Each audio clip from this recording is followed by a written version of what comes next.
السلام علیکم قدرمندو غیرتمندو پښتنو دا ویډیو واورئ او بیا پیرته زه یو څو خبرې کوم خو ګوره د هر پښتون غوږ ته ورسوئ صحیح ده محمد رسول الله که د ارشد خان مې د ریسټورنټ د پروموشن €1 اخیستي یو میاشت مې سره کار کړی دی یو میاشت مې د هوټل کې کار کړی دی په ټایم باندې تللی یم او هوټل کې مې ویډیوګانې کړي دي €15,000 راله کړي دي هغه شان پرتې دي نه دروغ وایم او نه راپکې دروغ شته دی صحیح ده دا خبره واوره کلونجي چې په €15,000 ته یوه پردی تور سرې راوباسې میلو ته کرکټو ګروړونو ته 6,000 پسې خلک راټولې او بیا قسمه قسم ویډیوګانې او خپل د هوټل پروموټینګ او ورکې ولا €5,000 دا €5,000 خو دا خو یو تن ورکړلی او هغه هم زمونږ په وساطت باندې صحیح ده چې په القاسم کې کومه کسان دي تاله روپۍ نه درکولې او ماته په دلته په وادینامار کې وي چې €5,000 نورخان نومې کس ته صحیح ده دا هلته په القاسم کې چې هغه ته لاله میسج وکړو زمونږ بر د سلطان خیل او پندخیل له خاورې دی په بټخیله کې اوسیږي د دې اته تنه ګوایانو چې €5,000 د هغې طرف نه دا میلاو شو دي صحیح ده نو کلوانجي ته راته دا ووایه که نه چې ته یو پردی تور سرې راولې په دې طریقو باندې استعمال کړي او €15,000 هغه هم خیراتي روپۍ د بل روپۍ وې که نه نو ته ځان ته پښتون وې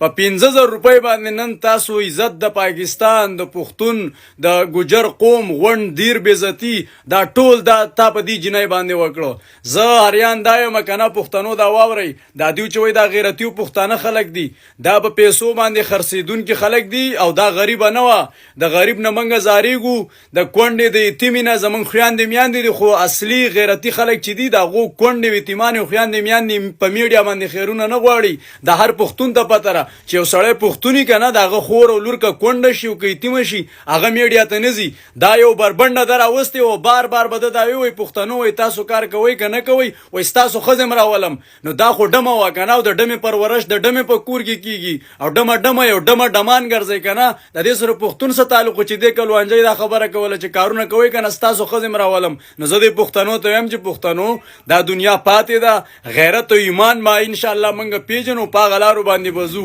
دا دغه بې غیرته خلک دي چې په €15,000 د سړي جامې وباسي د ځمکې نه واله د اسمانه پورې دا کلوانجۍ چې په خپله د هوټل افتتاح کوي 5,000 آیفون پرو میکس غواړي د یوې ویډیو او دا جنۍ راوستې وه یوه میاشت کله به مالداره خلکو له یو طرف ته بوتله او کله به د خلکو هوټلو ته او کله د کرکټو ګروډونو ته او د افتتاح ورځ او بیا هغه ویډیوګانې او پردی عزت او پردی تورسرې د یوې تورسرې څونه قیمت دی او تا د یوې تورسرې څونه قیمت ولګاو او په کوم نظر دې ورته وکاته ته وایې زه پښتون یم او د هغه جنت ته وکړه زودخته د هغې پاسپورټ څه شو او ستا نه پس د نورو څونه خلکو له لاړه که نه اوس هغه د ثناګل هغه تصویران سټئ ته اوس تا هغه ملګري